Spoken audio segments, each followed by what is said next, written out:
Hello everyone, how are you today? So let's start our today's session.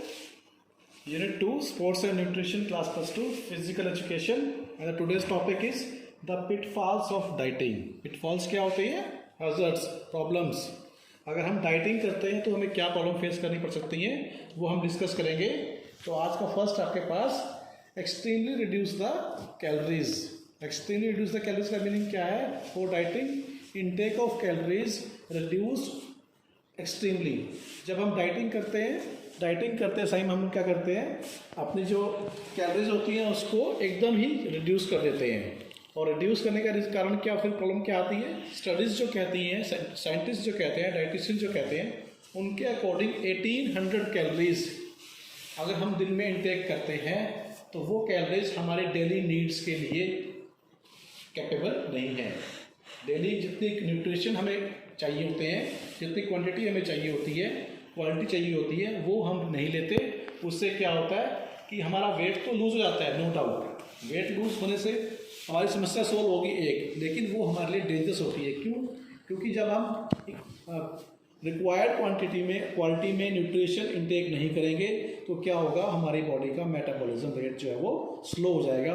और metabolism slow होने से क्या होगा कि जो हमारा वेट लूज़ होगा वो हेल्थी मैनर में नहीं होगा, वो पॉजिटिव मैनर में नहीं हो पाएगा. राइट. उससे क्या होगा, जैसे ही हम डाइटिंग ड्रॉप करेंगे एकदम से वेट गेन हो जाएगा, वो वेट मेंटेन नहीं हो पाएगा. उससे क्या प्रॉब्लम आएगी कि हम बार बार उसी एक साइकिल में, एंडलेस साइकिल में घूमते रहेंगे. फिर वेट पुट ऑन करेंगे, फिर कैलोरीज फिर वो रिड्यूस कर देंगे. रिड्यूस करने से क्या होगा, फिर हमारा मेटाबॉलिज्म जो प्रोसेस है वो इफेक्ट होगा, वो फिर वेट लूज कर जाएंगे दोबारा, फिर हमें उसको बिल्डअप करना पड़ेगा. Right. So don't reduce your calories, extremely calories. Right. Next आपके पास रिस्ट्रिक्शन ऑन सम न्यूट्रिशंस. अभी हमने पिछले टॉपिक में पढ़ा है nutritive components, non nutritive components, है ना. Nutrition, macro nutrition. तो क्या है कि जनरली जब हम डाइटिंग पे आते हैं तो सबसे पहला टारगेट क्या होता है? Fat and carbohydrate. जो भी सजेशन देता है, जो भी प्लान करता है अपनी डाइटिंग के लिए, वो अपने फूड से, अपने मील से इन दोनों को हटा देता है, रिस्ट्रिक्टेड कर देता है, कम कर देता है. तो अभी हमने पढ़ा कि ये दोनों क्या है, ये भी एनर्जी सोर्स हैं और बॉडी के लिए रिक्वायर्ड न्यूट्रिशंस हैं. तो क्या होगा, अगर आप इनकी इक्वल क्वांटिटी नहीं लेंगे तो प्रॉपर फंक्शनिंग जो है बॉडी की वो कहीं ना कहीं इफेक्ट होगी. आपको अपने डेली नीड्स से जो काम करने, जो आपके टारगेट्स हैं, जो आपके गोल्स हैं, जो आपके डेली एक्टिविटीज़ के जो आपके पास है काम, वो कहीं ना कहीं इफेक्ट होगा और आपकी बॉडी आपको सपोर्ट नहीं कर पाएगी due to restriction of nutrition just like fat and carbohydrate. Next आपके पास स्किपिंग मील्स. स्किपिंग मील्स क्या होता है? मॉर्निंग का खाना छोड़ दो, आफ्टरनून का लंच छोड़ दो, डिनर खाना बंद कर दो, इस तरह के क्या बोलते हैं, इसको बोलते हैं स्किपिंग ऑफ मील. अगर आपने मील को स्किप किया तो क्या होगा, आपका मेटाबॉलिज्म रेट कम हो जाएगा, स्लो हो जाएगा. नो डाउट आपका वेट तो लूज हो जाएगा, लेकिन मेटाबॉलिज्म स्लो होने से क्या होगा, बिना किसी स्पेशल एफर्ट के आपको वेट गेन हो जाएगा. समझ मेरी बात कि अगर आपका मेटाबॉलिज्म रेट स्लो है तो you can easily put on your weight, it will increase your weight. Right. एक तरफ आप मेथड यूज़ कर रहे हैं वेट को लूज़ करने के, लेकिन क्या हुआ, सिस्टम ने क्या किया, जब मेटाबॉलिज्म प्रोसेस रेट जो है वो स्लो हो गया तो वहाँ से क्या होगा, आप इजीली वेट गेन कर रहे हैं, तभी रिजल्ट सामने नहीं आते. क्यों? क्योंकि हम मील को स्किप कर रहे हैं. जो कंजर्व एनर्जी है वो स्लो हो जाएगी, क्योंकि मेटाबॉलिज्म रेट स्लो हो जाएगा तो वो क्या करेगा, एनर्जी को कंजर्व करेगा, सेव करेगा. राइट. तो skipping of the meal is not a good और appropriate method to lose the weight. It will affect your dieting plan also. Research क्या बोलती है, अगर आपने खुद भी नोट किया होगा, अगर हमने चाहे ब्रेकफास्ट नहीं किया तो लंच में हम ज़्यादा खा लेते हैं, अगर हमने लंच नहीं किया तो डिनर में ओवर ईटिंग हो जाती है. तो फिर क्या होगा, तो वही प्रॉब्लम आएगी. दोपहर को हमने खाना ना खा के परेशान रहे हम लोग, और इवनिंग में हम ज़्यादा खाना खा के परेशान हो जाएंगे. तो skipping of the meal is not a appropriate method to lose the weight, to reduce the weight. Next of course underestimating the calories. Underestimate क्या करना है, बोलते हैं don't underestimate the power of this and that. वो same है. अगर हम calories को अंडर एस्टिमेट करेंगे, कितनी कैलोरीज हमें चाहिए और कितनी हम कंज्यूम कर रहे हैं, अगर हम इसमें बैलेंस नहीं बनाएंगे तो क्या होगा, धीरे धीरे हम लोग वीक होना शुरू हो जाएंगे और धीरे धीरे हम अपने डाइटिंग प्लान से विड्रॉल करेंगे. तो जो भी आप एनर्जी, जो भी आप कैलोरीज इंटेक कर रहे हैं उसको आप प्रॉपरली कैलकुलेट करें, कितने रिक्वायर्ड हैं और किन किन सब्सटेंस वो इंटेक हो सकती है पॉजिटिवली. तो उनको क्वेश्चन मार्क नहीं लगाना आपने, उनको चेंज नहीं करना. नेक्स्ट है इनटेक ऑफ लेबल फूड। आज का ये फैशन बन गया है, फैट फ्री, डाइट कोक आपने पढ़ा होगा, कभी सुना होगा, पिया भी होगा आपने कभी। तो क्या है, शुगर फ्री, लो कैलोरीज। ये फूड जो है वो हमारे वेट को लूज़ करने के लिए अच्छे नहीं है। क्यों? क्योंकि इनमें कुछ ना कुछ न्यूट्रिशन की कमी होती है जो रिक्वायर्ड होते हैं, और क्या होता है उसमें अदर कंपोनेंट बढ़ जाते हैं। फैट नहीं होता लेकिन कैलोरीज तो सेम ही होती है ना। तो क्वेश्चन है कैलोरीज को कंज्यूम करना, कैलोरीज को यूज़ करना। अभी एक आपका एग्जाम्पल है आपकी बुक में, अगर हम 2 बिस्किट खाते हैं, 3 बिस्किट खाते हैं आपके पास, उसमें 140 कैलोरीज इंटेक करते हैं। लेकिन अगर आप वही बिस्किट खाते हैं फैट फ्री, नॉन फैट, तो उसमें कितनी होती है, 120 कैलोरीज। कोई डिफरेंस है 140 में और 120 में। नेक्स्ट क्या है, अगर आप 120 कैलोरीज इंटेक कर रहे हैं फ्रॉम नॉन फूड प्रोडक्ट्स जिसमें फैट नहीं है, तो क्या आपके माइंड में एक साइकोलॉजिकल इफेक्ट जाएगा कि यार ठीक है, तो डाइट ये तो फैट फ्री है तो इनको ज़्यादा खा सकते हैं, तो वो ज़्यादा खा जाते हैं। वही घूम फिर के बात वहीं पे जाती है कि अगर फैट फ्री खाएंगे तो ज़्यादा खाएंगे हम लोग। तो इससे अच्छा है कि बैलेंस डाइट को मेंटेन रखें यहाँ पे, राइट। नेक्स्ट है आपके पास नॉट एक्सरसाइजिंग, है ना। एक्सरसाइज बड़ा बोरिंग होता है ना। एक्सरसाइज के लिए हमारे पास टाइम नहीं है। हम लोग मोबाइल पे फुटबॉल खेलते हैं, मोबाइल पे हम लोग कार रेस करते हैं, मोबाइल पे रेसलिंग खेल लेते हैं, मोबाइल पे क्रिकेट बहुत चला है ना। उसके बाद आप कैंडी क्रश, हम लोग सब हेल्दी है ना। तो exercise is the best and appropriate method to reduce the weight और टू मेंटेन द वेट। क्यों? जब हम एक्सरसाइज में एंगेज होंगे तो एक्सरसाइज क्या करेंगी, जो हमारी बॉडी में कैलोरीज हैं उनको एनर्जी में कन्वर्ट करके उसको यूज करेंगी, और क्या होगा, वो स्टोर नहीं हो पाएंगी। जब वो स्टोर नहीं होगी तो क्या हो जाएगा, उसमें वो आपके वेट को पुट ऑन नहीं होने देंगी और ना ही वेट को रिड्यूस होने देंगी exercise. So you should involve in proper exercising. कहा गया है कि अगर आप दिन में इन 24 hours you should perform 60 minute exercise, intense exercise, right. Domestic नहीं, लाइफ लाइन नहीं कि आप सुबह ऑफिस जा रहे हैं, स्टेयर्स से जा रहे हैं, ठीक है, वो लाइफ लाइन है, वो आपकी लाइफ टाइम एक्सरसाइज है, लाइफ एग्जिस्टिंग एक्सरसाइज है। उसके अलावा भी आपको कहीं ना कहीं एक्सरसाइज में कोई आप जिम ज्वाइन कर सकते हैं according your situation, according your circumstances, कितना टाइम आप दे सकते हैं। कोई जिम ज्वाइन कर सकते हैं, कोई योगा सेंटर कर सकते हैं, आपको कोई ग्राउंड है, कोई पार्क है, उसमें आप वॉक कर सकते हैं। ब्रिस्क वॉक होना चाहिए, टहलना नहीं है, सैर सपाटा नहीं है, सैर करनी है आपने, राइट। तो नेक्स्ट आपके पास इसमें intake of calories through beverage. Beverage क्या होते हैं, ड्रिंकिंग, ठीक है। नॉन एल्कोहलिक जो होते हैं उनको बेवरेज बोलते हैं। बेवरेज क्या होता है, सबसे पहले क्या होता है, वेट को डाउन करने, रिड्यूस करने के लिए क्या होता है, हम सबसे पहले क्या जानते हैं, खाना नहीं है, पीना नहीं है, या ज़्यादा हमें क्या करना है, हमें लिक्विड इंटेक करना है, ठीक है, लिक्विड इंटेक करना चाहिए। लेकिन जैसे कॉफ़ी है आपका with cream, sugar, sweetened juice, जो मार्केट में पैकेज जूस होते हैं, उसमें जो होता है सोडा में, वो आपके बॉडी में वेट को गेन करने में हेल्प करते हैं। So students don't try to be depend upon the beverages. Calories जो आप इंटेक करेंगे, बात क्वेश्चन क्या है, balance of calories intake and expenditure of calories, जो हमने लास्ट टाइम में पढ़ा था, ठीक है। तो ये था हमारा आज का टाइम, आज का जो टॉपिक है पिटफॉल ऑफ डाइटिंग। उसके बाद हम बात करेंगे food intolerance and food myths, right. ये हम नेक्स्ट टॉपिक में बात करेंगे। नेक्स्ट है हमारे पास आज फूड इंटॉलरेंस। फूड इंटॉलरेंस क्या होता है स्टूडेंट्स, फूड इंटॉलरेंस थोड़ा सा अलग होता है फूड एलर्जी से, राइट। फूड इंटॉलरेंस क्या है कि कोई पर्टिकुलर कोई सब्सटेंस है फूड में, कोई न्यूट्रिटिव कोई एलिमेंट है जो पर्टिकुलरली बॉडी में जो है डाइजेस्ट नहीं हो रहा, डाइजेस्ट सिस्टम से, या वो एब्जॉर्ब नहीं हो रहा, राइट। कोई प्रॉब्लम है किसी पर्टिकुलर एलिमेंट से, किसी पर्टिकुलर न्यूट्रिटिव कंपोनेंट से, कि जिसका बॉडी में डाइजेस्ट होना इजी नहीं है हमारे लिए, हमारी बॉडी के लिए, ठीक है ना, वो बॉडी में इजीली एब्जॉर्ब नहीं हो रहा है, तो उसको क्या बोलते हैं हम लोग, फूड इंटॉलरेंस। कॉजेज क्या होते हैं, कॉजेज क्या होते हैं कि इसके जो कोई पार्ट है बॉडी का, कोई जो एंजाइम्स रिस्पॉन्सिबल है उस फूड सब्सटेंस को डाइजेस्ट करने के लिए, वो पार्शली या कंप्लीटली एक्टिव नहीं है, ठीक।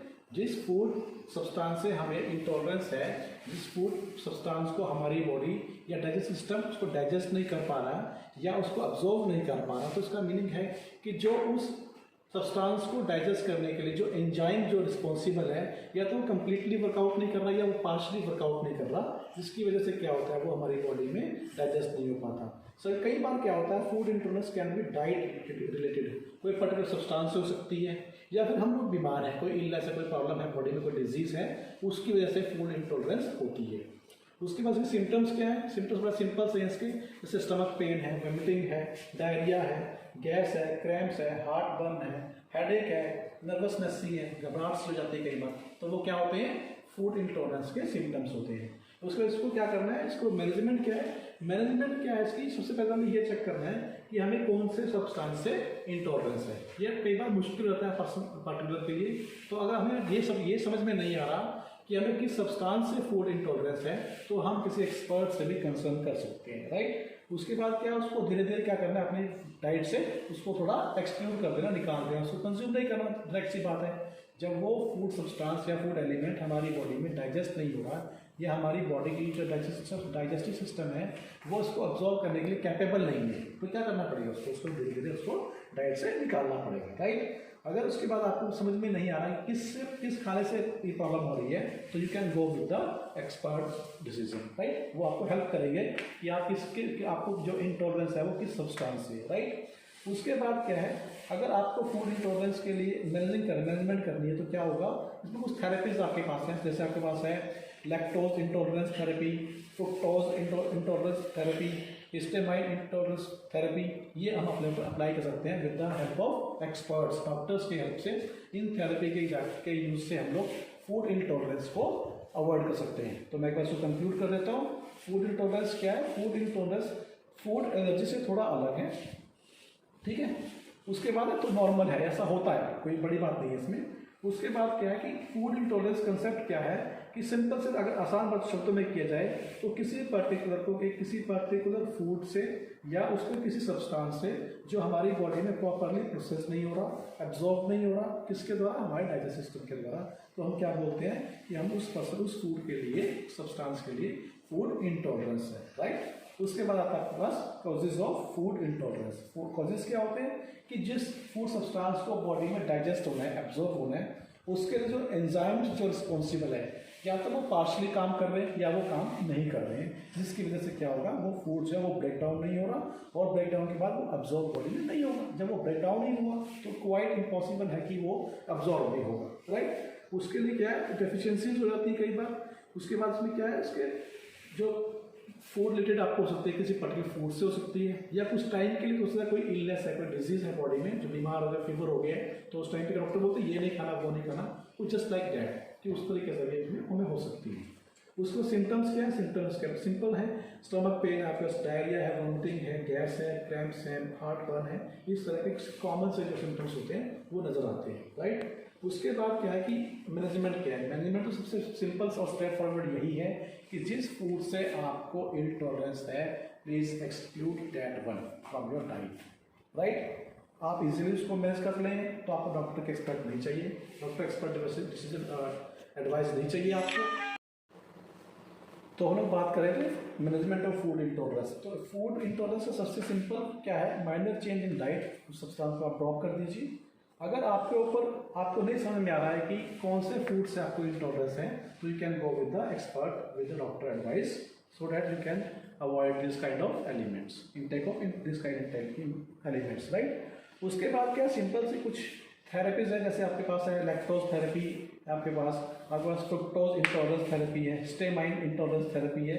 उनके यूज से आप धीरे धीरे चीज़ों से ओवरकम कर सकते हो, और उसको सब्सटेंस को जो आज आपकी बॉडी में डाइजेस्ट नहीं हो रहा, एब्जॉर्ब नहीं हो रहा, वो धीरे धीरे डाइजेस्ट होना शुरू हो जाएगा आफ्टर दिस थेरेपीज, राइट। तो नेक्स्ट आपके पास फूड मिथ्स। फूड मिथ्स की बात करते हैं।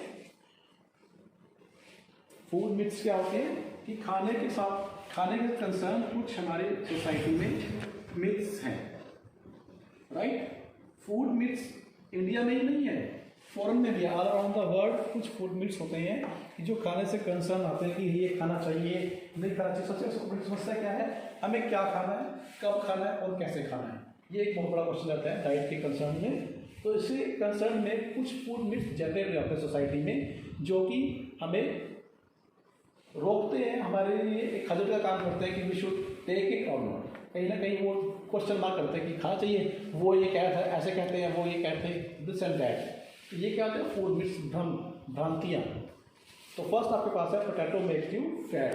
तो पोटैटो मेक्स यू फैट ये कंप्लीटली फूड मिथ है, क्योंकि कंप्लीटली ये क्या डिपेंड करता है, जब हम बात डाइटिंग की करते हैं तो सबसे पहले क्या करते हैं कि drop the carbohydrate rich food, जैसे आपका राइस है, पोटैटो है, जो कार्बोहाइड्रेट रिच फूड्स हैं उनको हम खाना बंद कर देते हैं, क्योंकि ये हम मानते हैं, हमारा ये मानना है कि इनसे वेट गेन होता है। ये फूड मिथ है। अभी हम तक पढ़ के आए हैं कि जो हम कार्बोहाइड्रेट लेते हैं, कार्बोहाइड्रेट प्रायोरिटी पर जो रिच एनर्जी फूड है जिससे हमें एनर्जी मिलती है। तो ये एक कम्प्लीटली मिथ है कि पोटैटो मेक्स यू फैटी। तो सबसे पहले क्या है कि पोटैटो को हम लोग ऑटोमेटिकली जो है कि वो आपको फैट नहीं करता, वो और कारण होते हैं जिसके कारण आप फैटी हो जाते हो। तो आप बिना किसी प्रॉब्लम के एक प्रॉपर अमाउंट में पोटैटोज इंटेक कर सकते हो, राइट। क्या कहने का मतलब है कि पोटैटो आपको फैटी नहीं करते। फैटी होने के और भी कारण होते हैं, वेट गेन होने के और भी कारण होते हैं। तो आप इजीली पोटैटोज खा सकते हैं, but in limited quantity, right. Everything is dangerous in excess, वो तो आपने पढ़ा ही है कि अति तो हर चीज़ की बुरी होती है। तो हमें क्वांटिटी को भी ध्यान रखना है। नेक्स्ट आपके पास fat free products will help you in losing weight. ये भी एक बड़ा मिथ है। फैट फ्री लेबर प्रोडक्ट्स आज के टाइम में मार्केट में बहुत फ्लड आया हुआ है, फ्लड और सप्लाई है मार्केट के अंदर, कि जिससे आपको फैट फ्री लेबर प्रोडक्ट्स क्या है वो आपको वेट गेन के लिए हेल्पफुल नहीं होते। But those foods have more calories.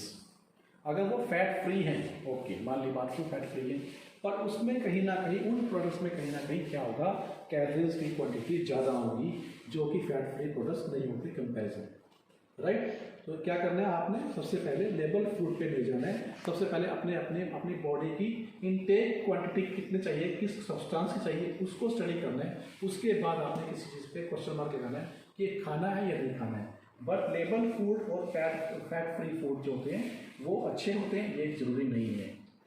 Clear, ये मिथ है। उसके बाद एग्स इंक्रीजेस कोलेस्ट्रॉल लेवल, सो अवॉइड देम। एग खाने से कोलेस्ट्रॉल बढ़ जाता है। देखिए, नो डाउट एग खाने से कोलेस्ट्रॉल बढ़ता है, राइट, लेकिन क्वांटिटी आप डिपेंड करते हैं। अगर आप ज़्यादा खाना खाएंगे, ज़्यादा एग्स खाएंगे, तो कहीं ना कहीं आपके कोलेस्ट्रॉल पे इफेक्ट पड़ेगा, मैं बता दूँगा आपको, ठीक है ना। तो लिमिटेड क्वांटिटी में अगर आप खाते हैं तो it's a good source of health, आपकी सेहत के लिए बहुत अच्छा है, right. And egg provide various nutrition such as protein, vitamin A, B, C, D, zinc, iron, calcium, phosphorus etcetera, है ना। तो ये हमारी डेली नीड की काफ़ी बड़ी रिक्वायरमेंट को पूरा कर देता है। उसके बाद लेकिन अगर 1 एग आप डेली खा रहे हैं तो कोई प्रॉब्लम नहीं है। 1 एग आप डेली खाते हैं तो कोलेस्ट्रॉल के लिए कोई भी क्वेश्चन मार्क नहीं है कि वो इंक्रीज होगा, right. You can go with the eggs. मैं ये नहीं कह रहा कि आपको एग्स खाना चाहिए, अगर आप नॉन वेजिटेरियन हैं तो वो भी अच्छा, अगर आप एग खाते हैं तो वो अच्छा है, वो डिपेंड, चॉइस आपकी है।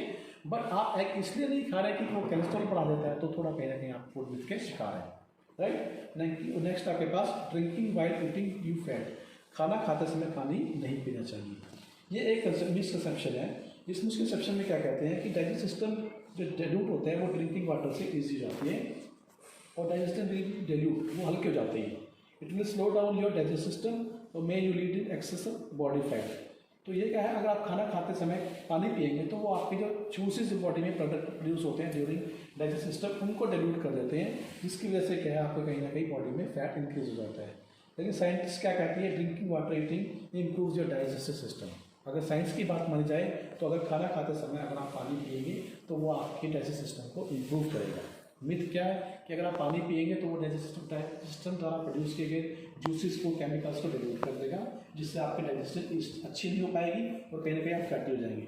On the other hand science क्या कहती है कि अगर आप डाइजेस्ट खाना से पानी पी रहे हैं तो कहीं ना कहीं आपकी डाइजेशन इम्प्रूव होगी, राइट। उसके बाद आपका don't take meat immediately after eating fish. ये एक बहुत बड़ा मिथ है नॉन वेजिटेरियन फील्ड के अंदर कि फिश खाने के बाद आपको मिल्क नहीं लेना है, ठीक है। उसके बाद एक बड़ा कॉमन सा आपने सुना भी गई तो कि अगर फिश खाने के बाद अगर आप मिल्क लेते हैं तो क्या होने चांसेस रहते हैं, आपकी बॉडी में फुल कैरी होने के चांसेस रहते हैं। ऐसा नहीं है, स्किन प्रॉब्लम नहीं होगी अगर आप फिश के साथ मिल्क ले रहे हैं, फिश खाने के बाद मिल्क ले लेते हैं, राइट। उसके बाद starve yourself if you want to lose weight. Starve क्या होता है, स्टार्व बताइए, हंगर, भूखा रहना। अगर आप अपने आप को भूखा रखेंगे तो आप वेट लूज कर जाएंगे। ये एक कंप्लीटली मिथ है।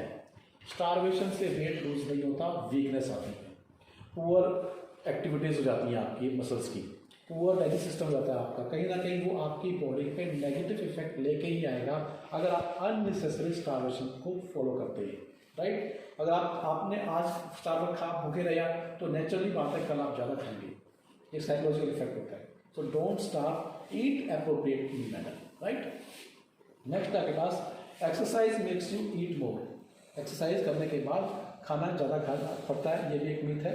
खाना एक्सरसाइज करता है, खाना खाने की क्वांटिटी बढ़ती नहीं है, वो डाइजेस्टिव हो जाती है, ठीक है ना। और जो आपने खाना खाया हुआ है उसमें क्या होगा, आपके पास वो इजीली डाइजेस्ट होगा, कैलोरीज बर्न होंगी, जिससे क्या होगा, आपकी बॉडी में एक्सेस बॉडी वेट नहीं गेन होगा और आप एक अच्छे से परफेक्ट बॉडी लेकर परफेक्ट बॉडी वेट के साथ हेल्थी लाइफ के साथ लीड करेंगे। तो first of all try to involve yourself in activities और फिजिकल एक्टिविटीज, राइट। खाना एक्सरसाइज करने से ज़्यादा खाना नहीं खाया जाता, एक्सरसाइज खाने से बॉडी की रिक्वायरमेंट हो जाती है, वो कैलोरीज बर्न होती है, वो स्टोर नहीं हो पाती, right. So this is our unit second. कोई भी क्वेश्चन आपके पास है you can ask. Next session start होगा on Saturday at 10 o'clock। Next हम स्टार्ट करेंगे third unit yoga and life. Thank you.